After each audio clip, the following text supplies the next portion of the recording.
Assalamu алейкум, урматтуу туугандар. Жаңы эле интернеттен көзүм парламент тарадык, тарых жараттык дейт. Мен ойлоп атам, тарых жараттыбы же тарыхты таң алдырдыбы? Таркатып бердик, өзүбүздү жардыра бердик, өзүбүздү жок кыла бердик. Кыскасы эми парламент тараптыр, айтайын деген сөзүм башка. Албетте парламентте дагы жакшы эл үчүн күйгөн адамдар бар, бирок тилекке каршы аз. Бирок ушундай депутаттарды көп биз талкуу кылабыз, бирок ушундай депутаттарды шайлап келген, добуш берген күнөө депутаттардабы же биздеби деген да суроо туулбай койбойт.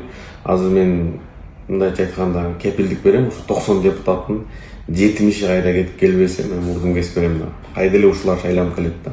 Баягын эле баягысы. Айтайын дегеним, акчасы көп эмес, акылы бар, жаңы жүздөр, жаңы жаштар шайланып келсе жакшы болмок. Албетте булар көп маселе чечет, көп мыйзамдарды өткөзөт. Ошого жакшы сөз бар, кайсы элде добуштар сатылса, элдер сатылса, ошол мамлекетте адилеттүүлүк өлөт.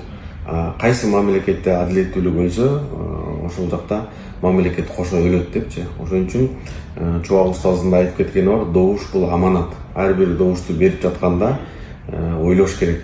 Парламент бул ушул мамлекеттин жүзүнүн бири. Мен ушул адамды шайлап адилетсиздик кылып ушул мамлекетке зыян алып келбей койбойбу?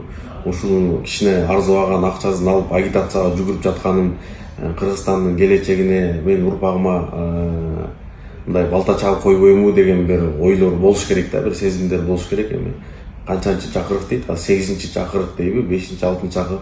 Баягы айтат го, сүткө оозун күйгүзгөн айранды үйлөй ичет депчи. Бирок канча жолу эле оозубузду күйгүздүк, кайда эле бирок ушул жүздөр, кайда эле ошол адамдар, кайда эле ошол депутаттар, кайда эле ошол. Ошон үчүн ар бир добуш бул аманат. Шайлап берип атканда өзүнүн балдарынын, неберелеринин келечегин алдыга коюп туруп шайлаш керек деп ойлойм да. Себеби азыр ушундай агитациялар жүрүп баштайт, баягы эле жомокторун айтып баштайт. Ошон үчүн ар бир кыргыз эли добуш берип атканда чынында ойлонуп эме кылыш керек, добуш бериш керек. Себеби бул добуш үчүн, бул Кыргызстандын келечеги үчүн дагы жооп берилет, акыретте дагы жооп берилет. Себеби сиз шайлаган депутат келип туруп туура эмес мыйзамсыз иштерди кыла турган болсо, туура эмес нерселерди кыла турган болсо, ошого сиз дагы шериктеш болуп каласыз. Ошон үчүн ойлонуп, жакшылап добуш бергиле. Айтайын деген сөзүм ошол. Ассаламу алейкум.